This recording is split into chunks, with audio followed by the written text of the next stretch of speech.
Hi, this is Matt once again. We're back to another video, and this is a request for Geronimo, an American legend. Thanks to Phil. Thank you for that. For those interested, requesting any type of videos, whether it be a movie review, re-review, random thoughts, streams, commentaries, video game playthroughs, tier list rankings, random thoughts, whatever the case may be, feel free to send it either directly to my PayPal. Do have a CashApp as well. Links are down below in the info box, and I will get to it as soon as I possibly can, so thank you for that. Now, this is a film that I'd never seen but I'd heard of because it's directed by Walter Hill. Now, Walter Hill, I've enjoyed 48 Hours, even the sequel I liked, The Warriors, Southern Comfort I still think is underrated. Let's see, Last Man Standing. Bruce Willis's Last Man Standing I think is one of his more underrated films, both for Walter and Bruce. So I don't love every film he's done. He did Bullet. I always forget Bullet to the Head or Bullet in the Head. Because one's the John Woo, one's the Stallone film. The one he did with Stallone, I think it's Bullet to the Head.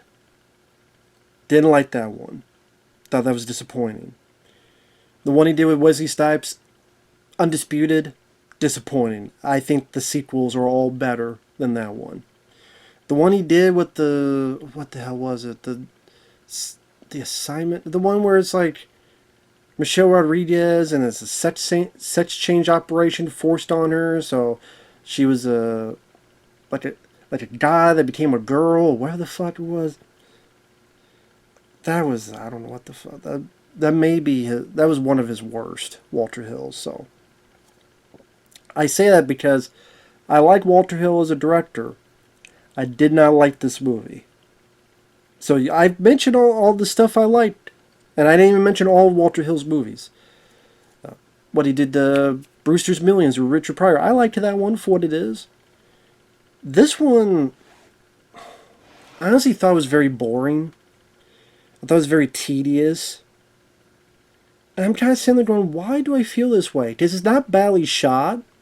I think the way he captures some of the outside shots and the very barren wasteland of the desert, it definitely creates a sense of loneliness for the characters. The cast, Wes Studi, I've always liked. I liked him in, gosh, he was in Deep Rising. He plays Sagat in the Van Damme film Street Fighter, which I thought he did fine in that acting wise. And yeah, I like Deep Rising. I've seen him in other stuff.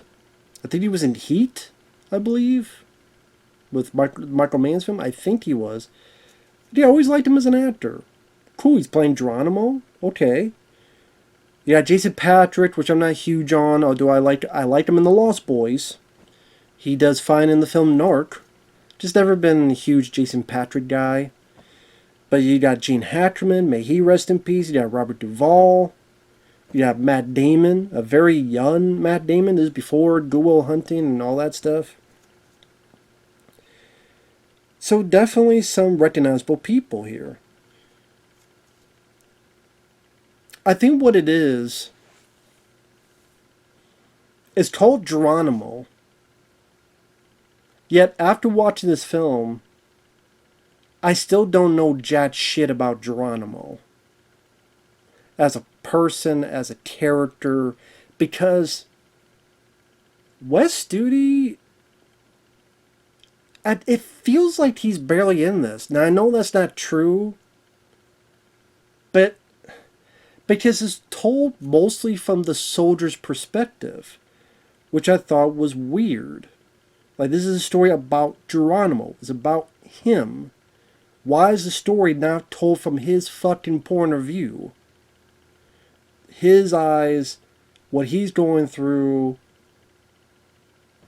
I get it. It's not a biopic, as it is not a documentary. It's a film. But still, we spend more time with these soldiers. And even then, I say that, but you still don't learn a whole lot about them. What okay, Gene Hackman is the brigadier general. And you tell he has a bit of respect for the Apaches and for Geronimo. and he wants things to work out, follow what I've been told by Washington. You need to go here, you need to stay here, you need to follow these rules. Geronimo's people don't like it, but okay, we'll do it. And it takes a bit for him to surrender, but he eventually does.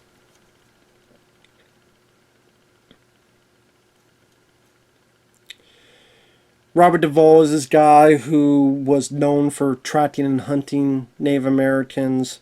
And he's kind of working with Gene Hackman's character. Jason Patric is brought in to talk and communicate with Geronimo. And that's kind of what leads to him giving himself up. And they're able to bond a little bit. They even exchange trinkets. Geronimo gives him one... Well, actually, Patrick gives him these binoculars, so Geronimo gives him this... I think it was like a blue, like rock. I forget what it's called, the terms, but gives something back, a trade.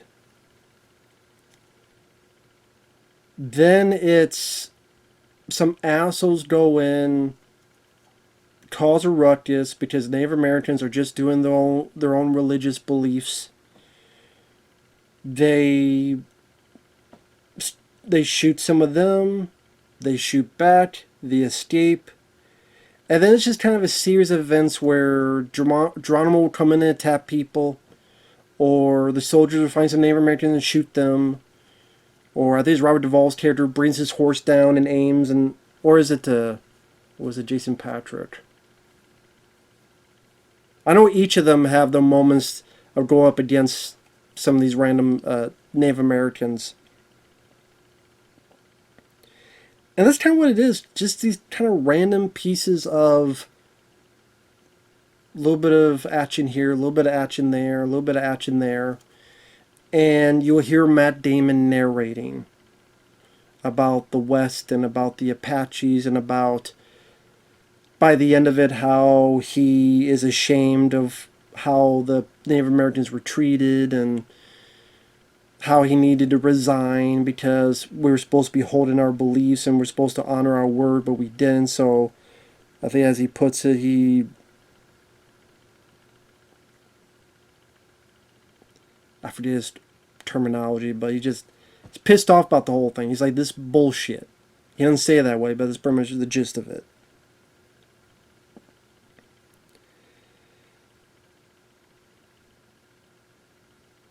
And you get some of these like guerrilla attacks from time to time.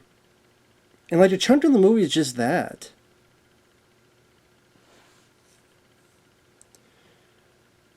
At one point, Gene Hackman finds Geronimo again, and Geronimo asks the question, why does the white want all the land? And Hackman doesn't really have a good response to that. Eventually, Gene Hackman, he is told to resign because he was not able to recapture Geronimo. And you can tell that Gene Hackman's character, he's not really gung-ho about what's going on anyway.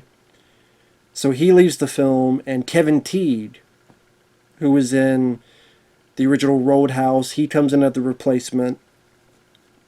Eventually they call in Jason Patric to go track down Geronimo, and he says, well, I need 3 people. One of them is a Native American, fellow Native American tractor. One is Robert Duvall, one is Matt Damon.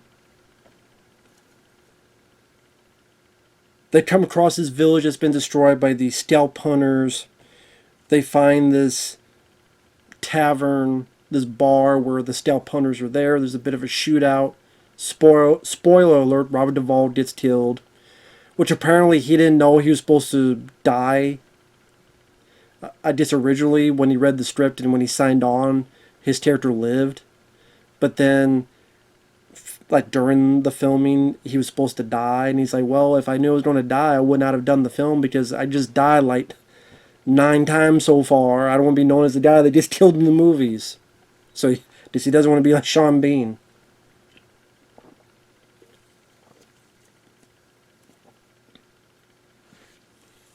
Jason Patric goes up to Geronimo. They talk a little bit. He surrenders. The Kevin T takes back his word. Even the tractor who is with Jason Patric, the Native American, he gets put in jail. Jason Patric is we just hear from narration he's sent to some shithole to live out the rest of his detail. Matt Damon resigns because he thinks this is all horseshit. And the last bit is Geronimo.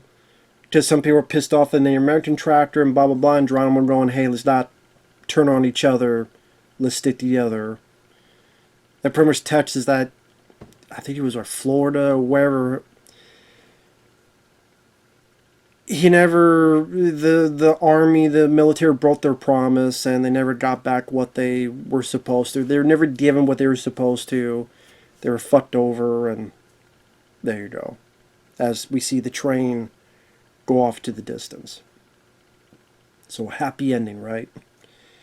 But I just thought it was really boring and tedious. And Geronimo felt like a backdrop in his own movie. I think that's what I disliked the most. Is that Geronimo wasn't the star of his own fucking movie. So even in the movie he got fucked over. Even the movie, like, you know, the white man took the land and the white man took the movie. Which is funny because the executives at first wanted Walter Hill to cast a white guy as Geronimo.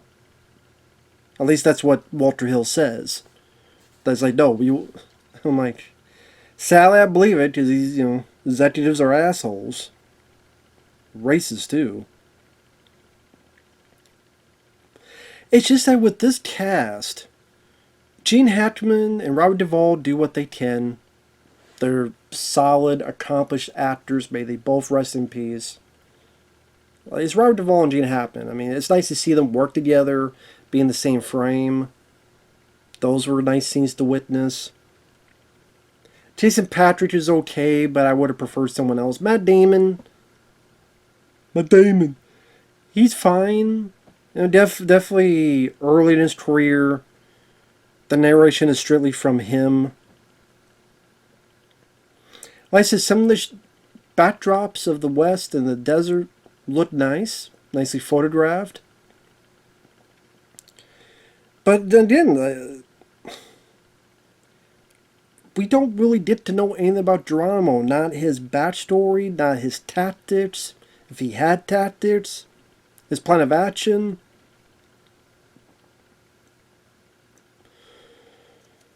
You never really get to know much about him. And that's kind of the shittier part of this movie. And then the soldiers, again, broad strokes on their character. You have the young, fresh-faced guy, Matt Damon, who is innocent and doesn't realize how political and crooked things get. Jason Patrick is idealistic. Robert Duvall, he's the gun-ho hunter who's been at this for a bit too long. Gene Hackman is the general who is somewhat understanding but still has to follow his orders. So it's like surface level, but again, Gene and Robert Duvall in particular do what they can. But I'm not going to sit here and say, oh my God, these were, you know, some of the better performances they did. They did fine.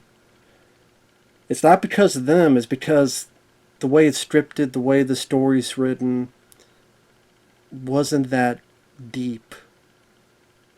Compared to what critics were saying, like Siskel and Ebert, especially Ebert, I'm like, dude, like, did we see the same film? Did we?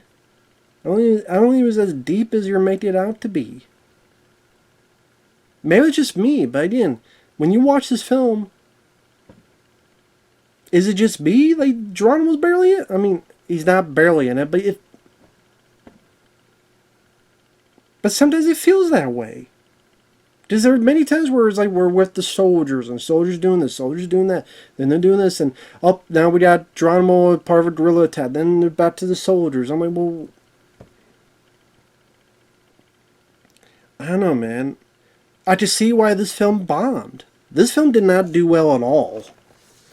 And I wish I had my phone on because I was going to look at the box office. So it'll take a minute for this phone to start because this phone starts slow. So damn slow, you know. I mean, I hope, you know, If I have to call 911, hello, I'm dying already, but oh well, it's okay, just the phone's taking forever. Thank you, I'm glad I'm not dying right now. Anyway, I think there's a way to do it. Anyway, I'm going off track.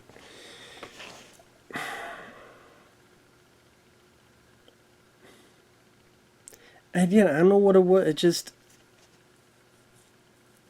And I think the original writer for this film, I think it was John Milius.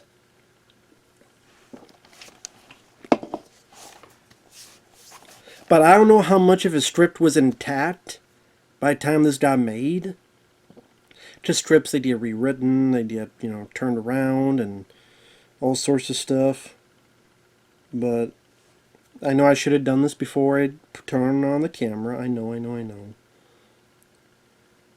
Geronimo, an American Legend.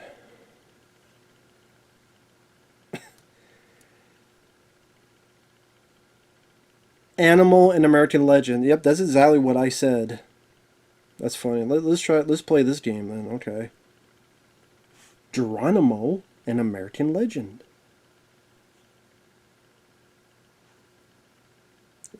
Apparently doesn't know how Geronimo is. Which anytime I think of that word, I always think of the joke in Hot Shots Part 2, where they jump out of the plane. Geronimo, Geronimo. Then there's me. It's the actual Geronimo. So yeah, December 1993, it cost $35 million and it only made $18 million. Of that $18 million, yeah, it was all in the U.S.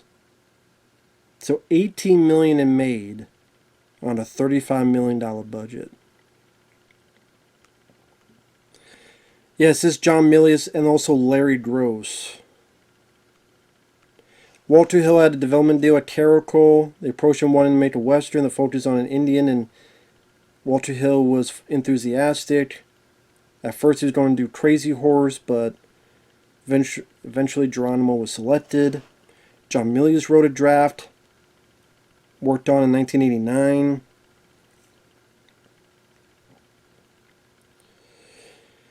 Walter Hill said the film should have been called The Geronimo War. It would not have made a difference. 1992 went from Caracol to Columbia. Yep, of course, this was greenlit because Dances with Wolves made so much money and got Oscar. Just think about it. You had Tombstone, Wyatt Earp, The Quick and the Dead, Maverick, Bad Girls, if you remember that, Lightning Jack with Paul Hogan. And okay, of those, I love Tombstone.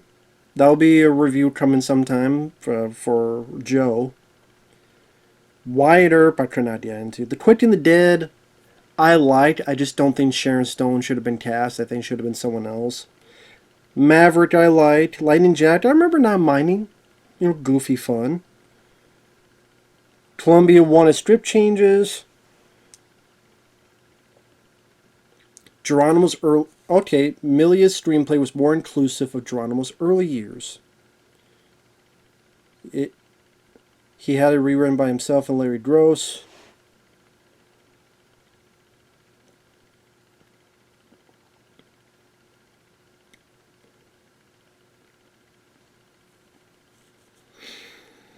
Let's see. Sorry, I'm just looking through this.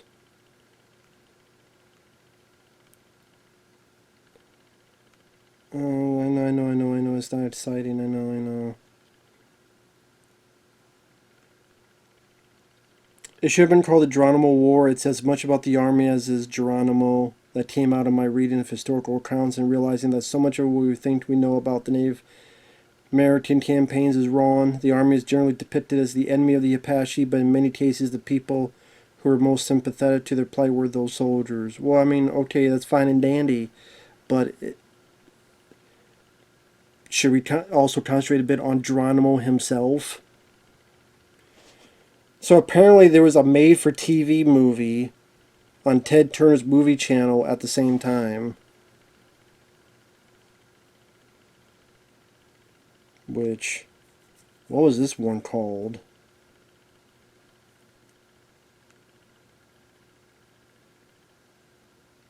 I mean, was it just called Geronimo? Kind of want to see what this is real quick, just who stars in it. Oh my god, come on, I'm typing the fucking thing, you piece of shit. Fuck a duck.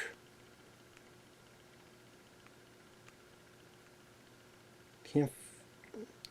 Trying to find the goddamn thing. If I can find it. Alright. So.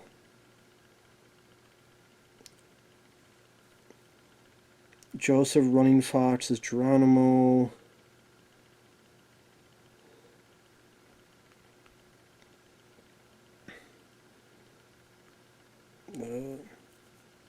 No one I recognize, so there you go.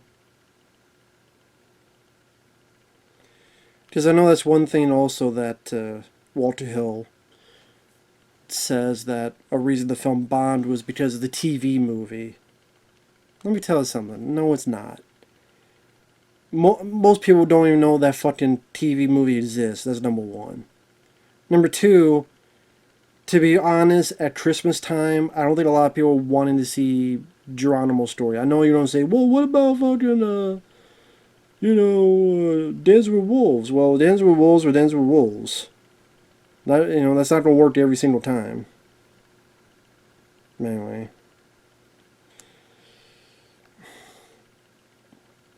Even Dance with Wolves,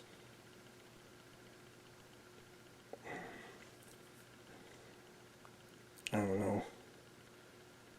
Bit long of a movie. Not an awful movie, not a bad movie. I wouldn't say I love the movie though, but I mean, there you go. But I like it more than this. But a bit of a lengthy movie. But at the same time, that set out to tell you it's about Kevin Costner's character. This is supposed to be about Geronimo. And I burped just fucking thinking about this. So, I'm done. I'm just rambling. Fucking on my phone. Should have been more about Geronimo himself. Jason Patric, indifferent about his character. Gene Hackman, Robert Duvall, was cool to see him, but I mean, there's plenty of other movies. Hell, Robert Duvall was in Days of Thunder. I'd rather watch that than this. I mean, they're both in films I like more. The performances are fine, but I'm not going to go out of my way to rewatch this for their performances. Wes Studi did a really good job. Sad that this film bombed, and it's not his fault. Because while he did consistently work, this is probably the only time he got to, I say star, but again, there are points where he's not in the movie a whole lot. So, there you go. Thanks for watching. Take care. We'll see you guys later. Bye-bye for now.